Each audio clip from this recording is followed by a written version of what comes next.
Hello friends, എല്ലാ കൂട്ടുകാർക്കും നമ്മുടെ ഇഷ്ടമാത്ര സീരിയലിനകത്ത് നല്ലൊരു എപ്പിസോഡിലേക്ക് തന്നെ സ്വാഗതം കേട്ടോ. ചാനൽ ആദ്യമായിട്ട് കാണുന്നുണ്ടെങ്കിൽ ഒന്ന് സബ്സ്ക്രൈബ് ചെയ്ത് ലൈക്ക് ചെയ്ത് സപ്പോർട്ട് ചെയ്യണേ. അങ്ങനെ നമ്മുടെ രചന ചോദിക്കേണ്ട ആദ്യം താമസിച്ച് വരുമ്പോഴേക്കും നീ ഇത് എവിടെയാ പോയെന്ന് ചോദിക്കുമ്പോൾ ഞാൻ ഇഷിതാമ്മയുടെ അടുത്തേക്ക് പോയതാ. നിന്റെ ആരടാ അവരെ, നീ ഇതിന് അവരെ കാണാൻ വേണ്ടി പോണത്? ഇഷിതാമ്മ ആരാണെന്ന് മമ്മിക്ക് അറിയില്ലേ? എനിക്ക് ഇഷിതാമ്മയോട് സംസാരിച്ച ഒരു സമാധാനം കിട്ടും, അതിനുവേണ്ട ഞാൻ ഇഷിതാമ്മ അടുത്ത് പോയത്. അവള് നിന്നെ സ്നേഹിക്കണമെന്നില്ല, അവള് കാണിക്കുന്നതൊക്കെ വെറും അഭിനയമാണ്. അഭിനയം കാണിക്കുന്നത് ഇവിടെയുള്ള ആളാ മമ്മി. ആകാശങ്ങൾ എന്നെ എത്രമാത്രം ദ്രോഹിക്കാറുണ്ട്. വേറൊരു കണ്ണിലൂടെ ആകാശങ്ങൾ നമ്മളെ കാണാറുള്ളൂ. പക്ഷെ ഇഷിതാമ്മ അങ്ങനെയല്ല, സ്നേഹത്തോടെ മാത്രമേ എന്നെ അടുത്ത് വിളിച്ചു വരുത്താറുള്ളൂ. എന്നെ ആദ്യമോനെ എന്ന് സ്നേഹത്തോടെ മാത്രമേ വിളിക്കാറുള്ളൂ. ആ മനസ്സിലെ സ്നേഹം കണ്ണുകളിൽ കാണാൻ സാധിക്കും. ആകാശങ്ങൾ അങ്ങനെയല്ല. ആകാശങ്ങളുടെ നിലനിൽപ്പിന് വേണ്ടിയാണ് നമ്മളെ പിടിച്ചു നിർത്തിയേക്കുന്നത്. അത് മമ്മി ആദ്യം മനസ്സിലാക്ക് മോനെ. ആകാശങ്ങളൊന്നുമല്ല, ആകാശ് ഇപ്പൊ എത്രമാത്രം മാറിയെന്ന് നീ ആലോചിച്ച് നോക്ക്. ഇപ്പൊ നിന്നെ എന്തെങ്കിലും കാര്യത്തിൽ ആകാശ് വഴക്ക് പറയാറുണ്ടോ? ഞാനും ആകാശം നമ്മൾ വഴക്കിടുന്നത് നീ കണ്ടിട്ടുണ്ടോ? അതൊന്നും ഇല്ലായിരിക്കും, അത് അയാളുടെ പുതിയ അഭിനയാണ്. മമ്മിക്ക് അയാൾ ഒരിക്കലും മനസ്സിലാവില്ല. മമ്മി ആരാണ് ഈ വെള്ളപൂശാൻ ശ്രമിക്കുന്നത്? അയാൾ എവിടെന്നെങ്കിലൊക്കെ കേട്ടുകൊണ്ടിരിക്കുന്നുണ്ടാവും, എനിക്ക് നന്നായിട്ട് അറിയാം. ഇവിടെ എവിടെയോ മൂലക്കിരുന്ന് അയാൾ ഇതൊക്കെ കേൾക്കുവാണ് എന്ന് പറയുമ്പോ ആകാശ് വേഗം അവിടെ നിന്ന് മാറുവാട്ടോ. ആ സമയത്ത് രചന പറയണ്ട, നീ ഇതിനേക്ക് ദുഃഖിക്കൂടാ എന്ന് പറയുന്ന ഒരു സമയത്ത് നമുക്ക് ആരില്ലാത്ത സമയത്ത് ആകാശ് മാത്രമേ നമ്മുടെ ഒക്കെ ഉണ്ടായിരുന്നുള്ളൂ. അങ്ങനെ എങ്ങനെയാ മമ്മി ആരും ഇല്ലാതായത്? ഇതിനേക്ക് ദുഃഖിക്കാൻ പോണത് മമ്മി ആയിരിക്കും, ഞാനല്ല. എടാ, നിന്റെ ഡാഡി ദ്രോഹിച്ചുകൊണ്ടാണ് ഞാൻ ഇങ്ങോട്ടേക്ക് വന്നത്. എന്റെ ഡാഡി ഒരിക്കലും മമ്മീനെ ദ്രോഹിച്ചിട്ടെന്ന് എനിക്ക് നന്നായിട്ട് അറിയാം.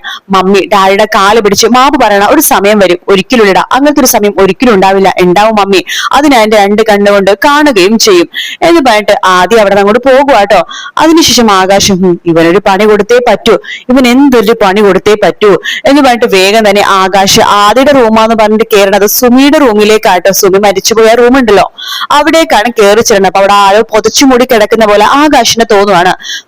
അവൻ കിടന്ന് ഉറങ്ങുവാണ്, ഇവന് ഞാൻ വെച്ചേക്കില്ല എന്ന് പറഞ്ഞിട്ട് ആകാശ് വേഗം പുതപ്പ് പിടിച്ചിനെ വലിച്ചു മാറ്റുമ്പോഴേക്കും അത് സുമി ആയിരിക്കും കേട്ടോ. അയ്യോ സുമി എന്ന് പറഞ്ഞിട്ട് വേഗം വരെ ആകാശ് ഞെട്ടിപ്പോവാണ്. ഞാനാ ആകാശ്, സുമിയാ, ആകാശിന്റെ സുമി. നമുക്ക് ഒരുമിച്ച് കിടക്കണ്ടേ, ഒരുമിച്ച് ഉറങ്ങണ്ടേ? വാ എന്റെ അടുത്ത് വാ, നമുക്ക് കെട്ടിപ്പിടിച്ച് കിടക്കാം, വാ ആകാശ് എന്ന് പറഞ്ഞ് സുമി വിളിക്കാണ്. എന്നിട്ട് പൊട്ടിച്ചിരിക്കാട്ടോ. പെട്ടെന്ന് തന്നെ ആകാശ് അയ്യോ സുമി എന്ന് പറഞ്ഞിട്ട് വേഗം തന്നെ സുമിയുടെ തല അടിച്ചുകൊണ്ട് ആ ഒരു സംഭവം ഉണ്ടല്ലോ അതിലേക്ക് ഇങ്ങനെ നോക്കുവാണ്. എന്നിട്ട് സുമിനെ നോക്കുമ്പോൾ സുമി പൊട്ടിച്ചിരിച്ചുകൊണ്ടിരിക്കുകയാണ്. വേണ്ട പോ പോ പോ എന്ന് ആകാശ് ഇങ്ങനെ പറയുമ്പോ അവിടേക്ക് വേഗം തന്നെ രചന വരുന്നുണ്ട്. ആകാശ് എന്താ ഇത് എവിടെയാ ആകാശ് വന്ന് നിൽക്കുന്നത്? ഇത് ആദിയുടെ റൂമല്ലേ എന്ന് ആകാശ് ചോദിക്കുമ്പോ രചന പറയണ്ട, ആകാശ് വെള്ളം അടിച്ചിട്ട് ബോധമില്ലാതായോ? ഇത് ആദിയുടെ റൂമല്ല, സുമിയുടെ റൂമാണ്, സുമി ഉപയോഗിച്ചിരുന്ന റൂം. ഈ റൂമിലേക്ക് എന്തിനാ ഞാൻ വന്നത്?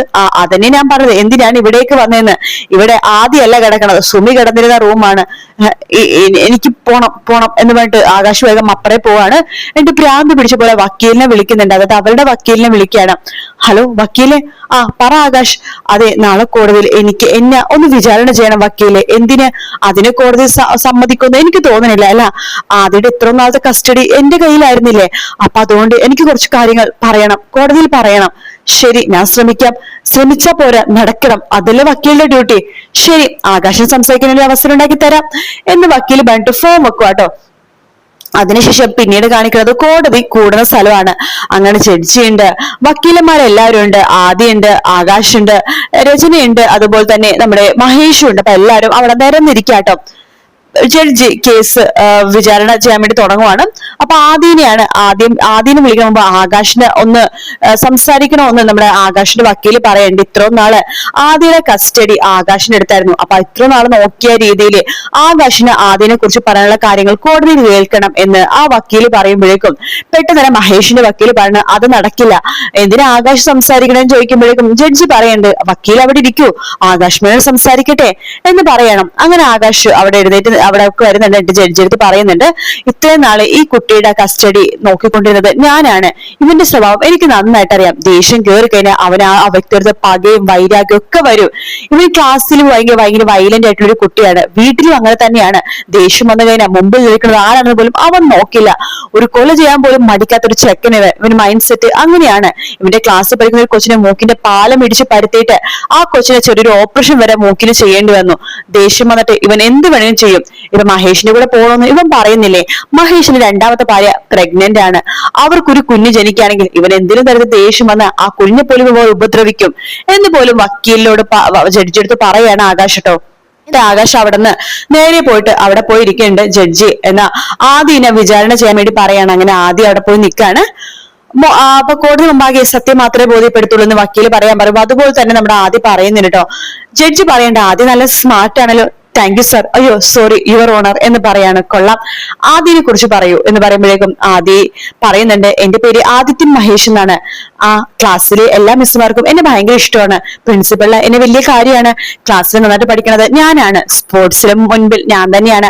അതുകൊണ്ട് തന്നെ എല്ലാവർക്കും എന്നെ ഭയങ്കര ഇഷ്ടമാണ്. ബെസ്റ്റ് സ്റ്റുഡന്റ് ഞാനാണ് എന്ന് പറയാണ്. ആഹാ കൊള്ളാം, ഗുഡ് ബോയ് എന്ന് ജഡ്ജി പറയാണ്. താങ്ക് യു എന്ന് ആദി പറയുന്നുണ്ട്. അപ്പോഴേക്കും നമ്മുടെ രചനയുടെയും ആകാശിന്റെ വക്കീല് ആദിയുടെ അടുത്തേക്ക് പോവാണ്. എന്നിട്ട് ചോദിക്കുന്നുണ്ട്, നീ ക്ലാസ്സിൽ പഠിക്കുന്ന ഒരു കുട്ടിയുടെ മൂക്കിടിച്ചു പരുത്തിയെന്ന് ആകാശ് മേനോൻ പറഞ്ഞല്ലോ, അതിലെന്തെങ്കിലും സത്യമുണ്ടോ?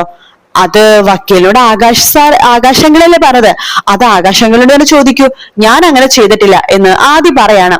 അത് കേൾക്കുമ്പോ പിന്നെ വക്കീലൊന്നും പറയാൻ പറ്റാത്ത അവസ്ഥയാണ്. പിന്നീട് മഹേഷിന്റെ വക്കീൽ അവിടെ നിന്ന് എഴുന്നേക്കാണ്. എന്നിട്ട് ജഡ്ജി എടുത്ത് പറയണ്ടേ, ഇത്രയും നല്ലൊരു കുട്ടീനെയാണ് ആകാശ് ചീത്ത ആളാണെന്ന് പറഞ്ഞിട്ട് മുദ്ര കുത്താൻ വേണ്ടി പോയത്. എന്റെ കക്ഷിയുടെ മകൻ ആദി വളരെ നല്ലൊരു കുട്ടിയാണ്. എല്ലാവർക്കും അവനെ കുറിച്ച് നല്ലത് മാത്രമേ പറയാനുള്ളൂ. അപ്പൊ ആദ്യത്തെ ചോദിക്കേണ്ട ജഡ്ജി, ഈ കേസായിട്ട് വരണമെന്ന് മോനോട് ആരാ നിർബന്ധിച്ചത്?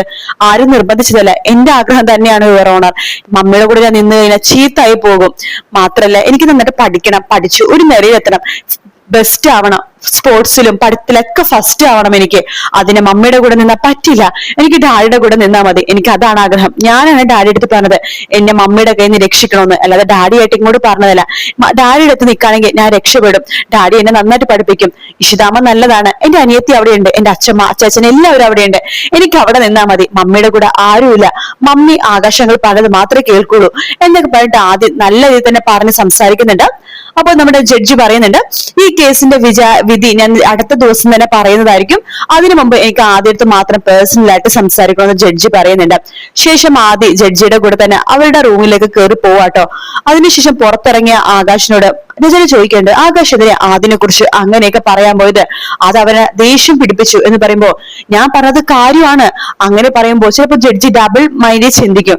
അങ്ങനത്തെ ഒരു പ്രേരണയുള്ള കുട്ടീനെ അങ്ങനെ മഹേഷിനോട് വിടാൻ വേണ്ടി ഒരു ചിന്ത വരുമല്ലോ, അതിനു വേണ്ട ഞാൻ അങ്ങനെ പറഞ്ഞത്.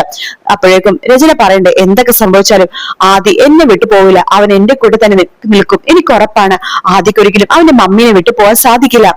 അത് കേട്ട് ആകാശ് പറയണ്ട, ആ നിന്റെ വിശ്വാസം നിന്നെ രക്ഷിക്കട്ടെ എന്ന് പറയാണ് നമ്മുടെ ആകാശ് കേട്ടോ. അതിനുശേഷം രചനയും ആകാശും അപ്പുറത്തേക്ക് പോകുന്നുണ്ട്. ആ സമയത്ത് അവിടേക്ക് നമ്മുടെ ആകാശിന്റെ അന്വേഷിച്ച് സുമിയുടെ അമ്മാവൻ വരുവാട്ടോ. എന്നിട്ട് അതെല്ലാം കേട്ടിട്ട് സുമിയുടെ അമ്മാവൻ നേരെ പോണത് നമ്മുടെ മഹേഷിന്റെ വക്കീലിന്റെ അടുത്തേക്കാണ്. നമസ്കാരം മേഡം. ആ നിങ്ങൾ കഴിഞ്ഞ ദിവസം ആ അമ്മാവനല്ലേ? അതെ, ഞാൻ കുറെ ദൂരത്തുനിന്ന് വരുവാ മേഡം. ആ നിങ്ങൾ ഇരിക്കൂ. നിങ്ങളൊക്കെ അന്ന് എന്തോ ചോദിച്ചിരുന്നല്ലോ? അതെ, ഞാൻ ഒരാളെ കുറിച്ച് അന്വേഷിക്കാൻ വേണ്ടി വന്നതാണെന്ന് പറയാണ്. ആരെ കുറിച്ചാ? അത് ആകാശ് മേനോനെ കുറിച്ച് എന്ന് പറയുമ്പോൾ നമ്മുടെ വക്കീല് ഞെട്ടുന്ന ഭാഗത്തോടെയാണ് ഇന്നത്തെ എപ്പിസോഡ് തീരുന്നത് കേട്ടോ. നാളത്തെ പ്രൊമോയിലാണെന്നുണ്ടെങ്കിൽ കാണിക്കുന്നത്. അതിനു മുമ്പ് ഒരു ഭാഗമുണ്ട്, നമ്മുടെ ജഡ്ജി അടുത്ത് സംസാരിച്ചിട്ട് ആദ്യം വരുന്നുണ്ട്. എന്റെ മഹേഷിനോട് പറയുന്നുണ്ട്, ഞാൻ ജഡ്ജി അദ്ദേഹത്തോട് എല്ലാം തുറന്ന് പറഞ്ഞിട്ടുണ്ട്, എനിക്ക് ഡാഡിയുടെ കൂടെ പോയാൽ മതി എന്ന് പറഞ്ഞിട്ടുണ്ട്. ജഡ്ജി പറയുകയും ചെയ്തു ഡാഡിയുടെ കൂടെ തന്നെ മോൻ പോയിക്കോന്ന്. അപ്പൊ മഹേഷും സന്തോഷമാവുന്നുണ്ട് കേട്ടോ. അതിനുശേഷമാണ് പ്രൊമോ കാണിക്കുന്നത്. പ്രൊമോയില് കാണിക്കുന്നത് നമ്മുടെ ജഡ്ജി അവസാനം വിധി പറയാണ്, മഹേഷിന്റെ കൂടെയാണ് ആദിനെ വിടുന്നെന്ന് വിധി. അത് കേൾക്കുമ്പോൾ രചന കോടതിയിൽ പൊട്ടിക്കരയാണ്. ആദ്യമാണെങ്കിൽ ആദിനെ കെട്ടിപ്പിടിച്ച് മഹേഷ് ഒരു ഉമ്മ കൊടുക്കാണ്. ആ ഒരു ഭാഗത്തുണ്ട് പ്രൊമോ തീരുന്നത് കേട്ടോ. വീഡിയോ ഇഷ്ടപ്പെട്ടാൽ ലൈക്ക് ചെയ്യുക, സബ്സ്ക്രൈബ് ചെയ്യുക, കമന്റ് ചെയ്യുക. മറ്റൊരു വീട്ടിൽ കാണാം. Take care, bye bye.